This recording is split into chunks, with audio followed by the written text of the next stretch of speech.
بسم اللہ الرحمن الرحیم۔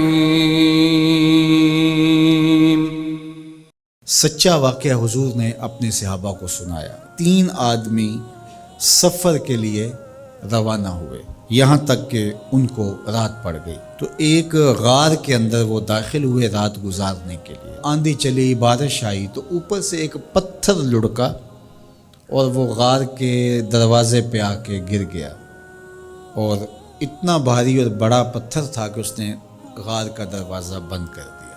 انہوں نے آپس میں بات کی اور کہا، تم اس غار میں پھنس گئے ہو، اب یہاں سے نکل نہیں سکتے مگر یہ کہ تمہارے وہ عمل جو محض اللہ کی رضا کے لیے تم نے کیے ہیں، ان اعمال کا وسیلہ دے کے اللہ سے دعا مانگو۔ ان میں سے ایک آدمی نے کہا، اللہ میرے ماں باپ بوڑھے تھے، اور میں جب بھی بکریاں چرا کر کے آتا تو میں دودھ دو کر کے سب سے پہلے اپنی ماں کو اور اپنے باپ کو پیش کرتا۔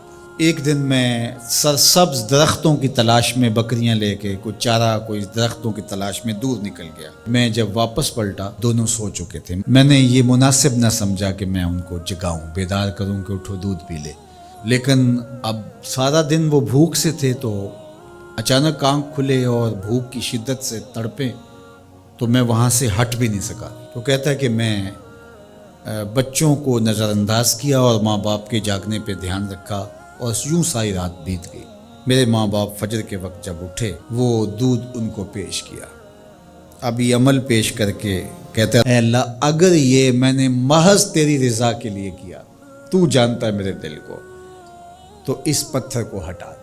تو پتھر تھوڑا سا سرک گیا، لیکن اتنا نہیں تھا کہ وہاں سے یہ باہر نکل سکے۔ اب دوسرے کی باری آئی، اس نے کہا، اے اللہ، میرے چچا کی ایک بیٹی تھی جو مجھے بہت زیادہ محبوب تھی، مرد عورت کے ساتھ جتنی محبت کرتا ہے اس طرح میرا اس کی طرف رجحان قلب تھا، تو میں نے اس کو اپنی خواہش کی تکمیل کے لیے کئی بار کہا، لیکن اس نے کہا کہ یہ نہیں ہو سکتا۔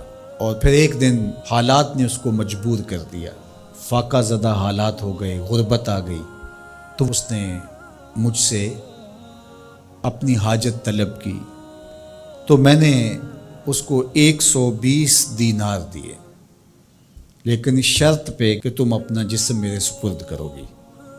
اب مجبوری سے اس نے کہا ٹھیک ہے، لیکن میں نے دیکھا کہ اس کا وجود اللہ کے خوف سے کانپ رہا تھا، اور مجھے کہنے لگی، اتق اللہ، اللہ سے ڈر، اور اس کی حدوں کو نہ توڑ۔ میری خواہشات تو پگلی تھیں، آرزویں تو بےتاب تھیں، اور میں اس کی قیمت بھی ادا کر چکا تھا، لیکن اس کا یہ جملہ کہ اللہ سے ڈر، تو میں تیرے سے ڈر کے اس کو چھوڑ دیا، اور جو اس کو میں نے 120 دینار دیے تھے وہ بھی اس کے پاس رہنے دیے۔ اللہ، میرے اس مخفی عمل کو تو ہی جانتا ہے، تو اگر میں نے تیری رضا کے لیے ایسا کیا تو اس پتھر کو ہٹا دے۔ تو پتھر تھوڑا سا ہٹ گیا، سوراخ تو زیادہ ہو گیا، لیکن ابھی بھی وہاں سے گزرنا ممکن نہیں تھا۔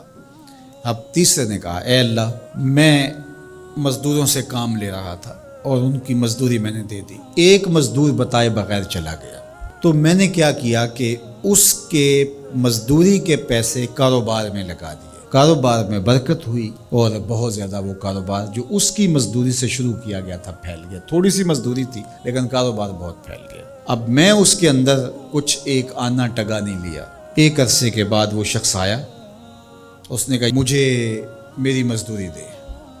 تو میں نے کہا، یہ بکریاں، یہ بھیڑیں، یہ اونٹ، یہ غلام، یہ نوکر چاکر، یہ سب کچھ ہے، یہ تیری مزدوری ہے۔ تو اس نے کہا، میرے ساتھ مذاق نہ کر، میں تو مزدوری کے وہ چند جو لینے آیا ہوں، اور آپ کہتے ہیں یہ سب کچھ تیرا ہے۔ تو اس نے ساری صورتحال بتائی، تو اس نے وہ ساری بکریاں، وہ سارے اونٹ، ساری گائے اور سارے غلام ہانکے اور چل دیا۔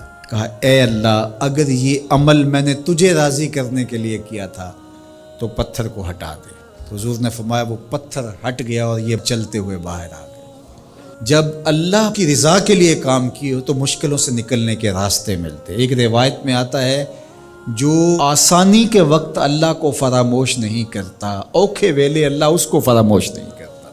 ہم تو کسی مصیبت میں پھنسے تو چالاکیاں کرتے ہیں، کوئی چالاکی، کوئی مکر کہ اس سے نکلیں، تو تو مصیبت میں پھنسیں تو دعا کے لیے ہاتھ پھیلا لیں اور اچھے اعمال کا اللہ کی بارگاہ میں وسیلہ پیش کریں۔ تو زندگی میں ایسا ذخیرہ اعمال کا جمع کرو کہ جب مشکل بنے تو ان اعمال کا وسیلہ پیش کر کے مشکلات سے نکلنے کا راستہ ملے۔